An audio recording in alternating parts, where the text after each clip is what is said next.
जय जय शंकर हर हर शंकर जय जय शंकर हर हर शंकर जय जय शंकर हर हर शंकर जय जय शंकर ஆதர்ச நிலையும் நடைமுறை சாத்தியமும் தொடர்கிறது.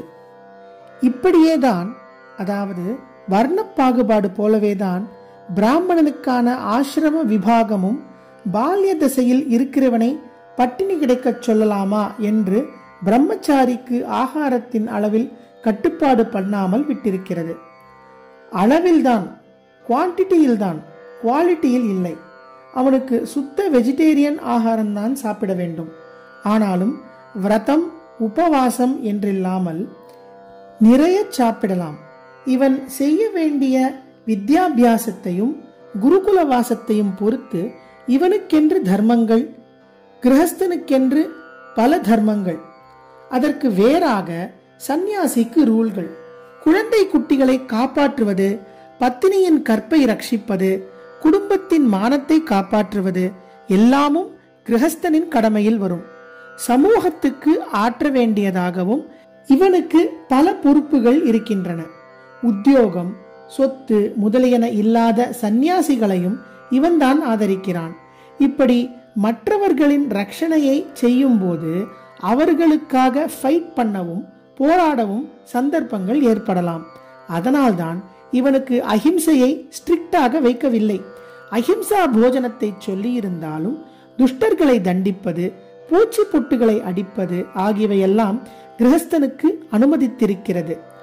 லோகம் நன்றாக இருக்க இவன் யாகம் பண்ண வேண்டியவனாயிருப்பதால் அதில் பலியையும் அனுமதித்திருக்கிறது. சந்நியாசி விஷயம் வேறு. அவனுக்கு பெண்டாட்டி பிள்ளைக்குட்டி இல்லை, சமூக விசாரமும் இல்லை. லோகம் எப்படி போனாலும் அதை பற்றி அவனுக்கு பொறுப்பு ஒன்றும் இல்லை. பரமாத்ம சிந்தனையாகவே இவன் இருப்பதால் பிரேமஸ்வரூபமான அந்த பரமாத்மாவின் அருள் தன்னால் இவன் வழியே சர்வ ஜனங்களுக்கும் பாய்ந்து நல்லது செய்ய வேண்டுமே தவிர இவனாக காரியத்தில் இறங்கி சமூகத்துக்கு எதுவும் செய்ய வேண்டும் என்பதில்லை. இவன் பரமாத்மாவை அடைகிறதேதான் சமூகத்துக்கும் செய்கிற உபகாரம். அதனால் இவனுக்கு துஷ்ட சிக்ஷணம், யாகம் ஆகிய எதையும் கடமையாக கொடுக்கவில்லை. பரிபூர்ண அஹிம்சா தர்மமே இவனுடைய தர்மம் என்று வைத்திருக்கிறது.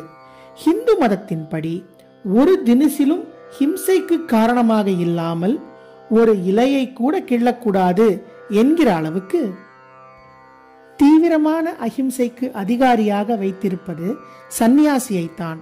இப்படி வர்ணம் என்றும் ஆசிரமம் என்றும் தர்மங்களை பிரித்து கொண்டதால் தான் மற்ற எந்த மதஸ்தர்களாலும் முடியாத மிக மிக உயர்ந்த கொள்கைகளை நம் மதஸ்தர்களில் ஏராளமானவர்கள் அனாதி காலம் தொட்டு அழியாமல் காப்பாற்றி வந்திருக்கிறார்கள்.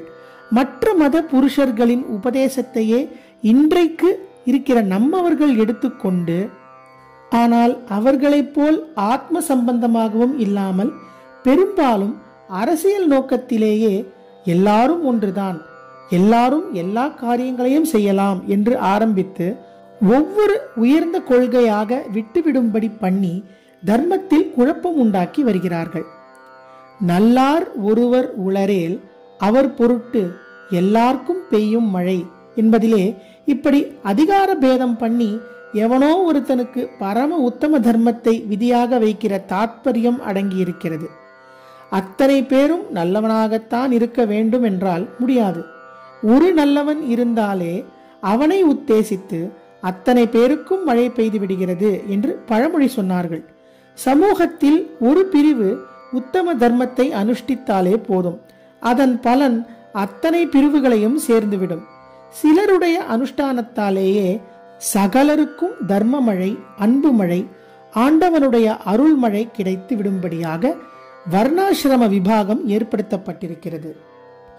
அவனவன் எந்த கர்மத்தில் இருக்கிறானோ அதற்கேற்க அவனவன் தர்மம், ஆசிரணைகள் இருக்கும். ஒவ்வொருத்தனுக்கும் தன்னுடைய கர்மத்தை மனசில் காமம் குரோதம் அதிகம் இல்லாமல் அதாவது ஆசை துவேஷம் அதிகம் இல்லாமல் செய்ய வேண்டும்.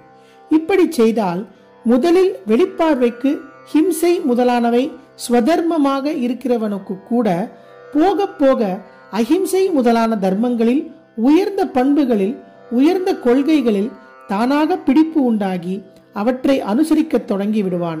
பிரத்யக்ஷமாக நம் தேசத்தில் இப்படி நடந்து வந்திருப்பதை பார்க்கிறோம். கீதாதி சாஸ்திரங்களில் மனுஷனாய் பிறந்தவர்கள் தத்தமது கர்மாவில் கண்ணும் கருத்துமாய் இருந்தே உயர்ந்த சித்தியை அடைகிறார்கள். தன்னியல்பாக பக்குவமாகி இதைவிட உயர்ந்த தர்மத்துக்கு போக வேண்டுமே ஒழிய பிறரது தர்மம் எத்தனை உசத்தியாய் தோன்றினாலும் அப்பக்குவ நிலையில் அதற்கு போவதால் ஸ்ரேயஸ் வந்துவிடாது. ஸ்வதர்மத்தில்தான் ஸ்ரேயஸ். ஸ்வதர்மத்தை பண்ணியே செத்து போனாலும் கூட அதுதான் ஸ்ரேயஸ் என்றெல்லாம் தான் சொல்லி இருக்கிறது.